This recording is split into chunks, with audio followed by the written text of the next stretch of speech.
Glaucoma की जांच के लिए काफ़ी सारे टेस्ट किए जाते हैं। जब भी हमें किसी पेशेंट के लिए डाउट होता है कि आपको ग्लूकोमा है, यानी कि आप ग्लूकोमा सस्पेक्ट हैं, तो हम उसके लिए प्रॉपर ग्लूकोमा वर्कअप बोलते हैं, जिसमें मेनली 7 टेस्ट होते हैं। जिसके अंदर सबसे पहला टेस्ट होता है IOP, जिसको बोलते हैं हम इंट्रा ऑकुलर प्रेशर मेजरमेंट, यानी कि आंखों का प्रेशर क्या है। देखिए, इसको मेनली हम 1 या 2-3 मेथड से किया जा सकता है। इसमें जो मोस्ट कॉमन मेथड होता है, जिसको हम नॉन कॉन्टैक्ट टोनोमेट्री या NCT मशीन बोलते हैं, जो कि simple without touching your eyes खाली एयर का पफ फेंकती है और आपकी आइज़ का जो प्रेशर होता है उसको रिकॉर्ड करती है। या फिर कई बार हम इसको जो स्टैंडर्ड होता है एक इस डिवाइस से भी हम चेक करते हैं, जिसको हम एप्लनेशन टोनोमीटर बोलते हैं। इसके अंदर भी हम आपका जो कॉर्निया की पुतली को टच करके अंदर का प्रेशर मेजर करती है। इसके अलावा और भी किसी मेथड से हम मेजर कर सकते हैं। उसके बाद जैसे कि मैंने बताया कि IOP सबसे इम्पॉर्टेंट फैक्टर होता है ग्लूकोमा का। और दूसरा टेस्ट होता है जिसको हम बोलते हैं गोनियोस्कोपी, जिसको मतलब आँखों का जो एंगल या फिर नाली का निरीक्षण। इसके अंदर क्या करते हैं हम कि आपकी जो आइज़ का जो एंगल होता है उसको हम एक लेंस के थ्रू देखते हैं कि आपका एंगल ओपन है या क्लोज है, जिससे कि डिसाइड होता है कि आपका जो ग्लूकोमा किस टाइप का है और उसके बेसिस पे ही आपका ट्रीटमेंट होता है। तीसरा जो टेस्ट होता है उसको हम बोलते हैं OCT टेस्ट। OCT यानी कि क्या होता है, ये एक 3 डायमेंशनल CT स्कैन होता है, जिसके अंदर हम आपकी आंखों की नस का एक स्कैन लेते हैं। ग्लूकोमा में होता क्या है कि जैसे मैंने बताया कि जो हमारी आंखों की नस है, वो जो एक नस हमारी एक तार की तरह होती है, जिसके अंदर बहुत छोटी छोटी तारें, फाइबर जो हमारी नर्व्स के अंदर जा रहे होते हैं। और धीरे धीरे जैसे जैसे डैमेज होता है, जो हमारी जो नर्व्स के जो फाइबर हैं वो धीरे धीरे डेड होते हैं। ये नहीं होता कि 1 सेकंड में ही सारे डेड हो जाएं, तो वो धीरे धीरे, जैसे आप मान के चलो 50,000 या 1 लाख फाइबर जा रहे हैं, वो धीरे धीरे कम होने शुरू हो जाते हैं। 1000, 2000, 10,000, 20,000। तो OCT से हम उसकी जो थिकनेस मेजर करते हैं, जो हमारी नर्व फाइबर लेयर्स की जो सेल्स हैं, और इससे भी हमें अर्ली डिटेक्शन में बहुत हेल्प मिलती है। इवन आगे चल के भी डिजीज़ प्रोग्रेशन में भी ये टेस्ट रेगुलर बेसिस पे एवरी ईयरली किया ही जाता है।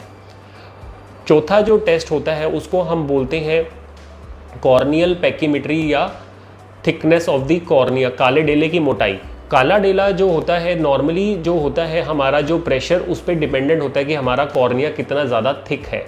जिनका कॉर्निया ज़्यादा थिक होता है तो कई बार उनका जो प्रेशर होता है वो फॉल्सली हाई रिकॉर्ड हो जाता है, क्योंकि जब हम मेजर करते हैं प्रेशर, वो काले डेले को दबा के ही मेजर करते हैं। तो अगर वो मोटा होगा तो हमें ज़्यादा प्रेशर लगा के उसको मेजर करना पड़ेगा, तो वो फॉल्सली हाई आता है। ग्लूकोमा वर्कअप में आपकी कॉर्निया की थिकनेस भी मेजर की जाती है। मोटे तौर पे बताऊंगा, अगर आपकी थिकनेस ज़्यादा आ रही है तो आपका ज़्यादा प्रेशर आइज़ का होना भी कोई ज़्यादा सिग्निफिकेंट नहीं है, वर्सेस अगर आपकी कॉर्निया की थिकनेस कम आ रही है। और नॉर्मल कॉर्नियल थिकनेस जो होती है वो 525 से लेके 535 माइक्रोन्स की रेंज में हम मानते हैं। उसके बाद हमारा आता है 5वां टेस्ट, जिसको हम बोलते हैं, जो कि बहुत इंपॉर्टेंट, सबसे इंपॉर्टेंट टेस्ट है, जिसको हम बोलते हैं विजुअल फील्ड या automatic Humphreys visual field test. ये जो टेस्ट होता है ये गोल्ड स्टैंडर्ड टेस्ट होता है ग्लूकोमा के लिए, क्योंकि ग्लूकोमा के अंदर हम जो मेन प्रॉब्लम क्या होती है कि आपकी जो सेंट्रल विजन होती है वो बिल्कुल इंटैक्ट रहती है लास्ट तक, और आपकी जो फील्ड ऑफ विजन, जो पेरिफेरल फील्ड ऑफ विजन है, वही पहले अफेक्ट होता है। पेरिफेरी से आपका फील्ड छोटा होना शुरू हो जाता है। तो फील्ड टेस्ट में ये ऑटोमेटिक मशीन के थ्रू आपको बहुत ही एडवांस टेस्ट किया जाता है, जिसमें आपका सारी चीज़ें देख के इसमें आपकी फील्ड्स को मेजर किया जाता है कि कौन सी आइज़ में आपका ग्लूकोमा या कैसे हो रहा है। और यही टेस्ट आपको एवरी 6 मंथ भी बाद में रिपीट करते रहना पड़ता है। उसके बाद छठा टेस्ट होता है, हम पीछे आपकी जो नस है, डिस्क फोटो जिसको हम बोलते हैं, पीछे की नस की फ़ोटो लेके, या फिर हम 90D फंडोस्कोपी पे आपकी डिस्क का एक बार मेजरमेंट्स लेके हैं कि आपकी उसके अंदर क्या मोटाई है और उसका कैसा चल रहा है। और लास्ट टेस्ट जो कि हम हर एक पेशेंट में नहीं करते, जिसको हम बोलते हैं DVT यानी कि डाययूरिनल वेरिएशन टेस्ट। एक्चुअली क्या होता है कि जो हमारा जो आंखों का जो प्रेशर होता है वो एक वेरिएबल है, जैसे हमारा ब्लड प्रेशर होता है बॉडी का।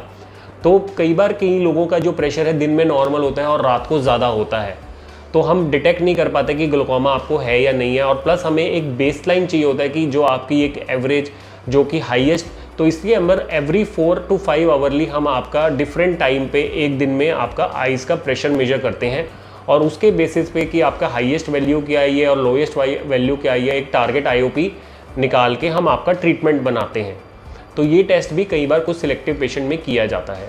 तो टू समराइज मेनली हमारे ग्लूकोमा वर्कअप में 7 टेस्ट आते हैं, जिसमें आता है सबसे पहला आपका आईओपी यानी कि इंट्राओकुलर प्रेशर। दूसरा है हमारा आंखों का जो है गोनियोस्कोपी, जिसके अंदर आंखों के एंगल की जांच। तीसरा मैंने आपको बताया ओसीटी टेस्ट, जिसके अंदर हम 3D डायमेंशनल सीटी स्कैन रंगीन एक्सरे के थ्रू हम आपकी आंखों के नस की जो नर्व फाइबर लेयर है उसका एनालिसिस करते हैं। फोर्थ मैंने बताया आपको कि जो कॉर्निया की थिकनेस यानी कि पैकीमेट्री या central corneal thickness CCT test भी बोलते हैं। फिफ्थ मैंने आपको बताया कि जो कि है हमारा विजुअल फील्ड, जिसके अंदर हमारी ऑटोमेटिक विजुअल फील्ड टेस्ट। और सिक्स्थ है हमारा डिस्क फोटो, जिसके अंदर हम पीछे की आंखों की जो नस है उसकी मेजरमेंट लेते हैं, क्योंकि मेनली इसमें नस का डैमेज होता है कि उसकी क्या थिकनेस है, उसकी कप डिस्क रेशियो क्या है। और लास्ट जो कि कुछ पेशेंट में किया जाता है जिसको हम डीवीटी या डायगोनल वेरिएशन टेस्ट बोलते हैं।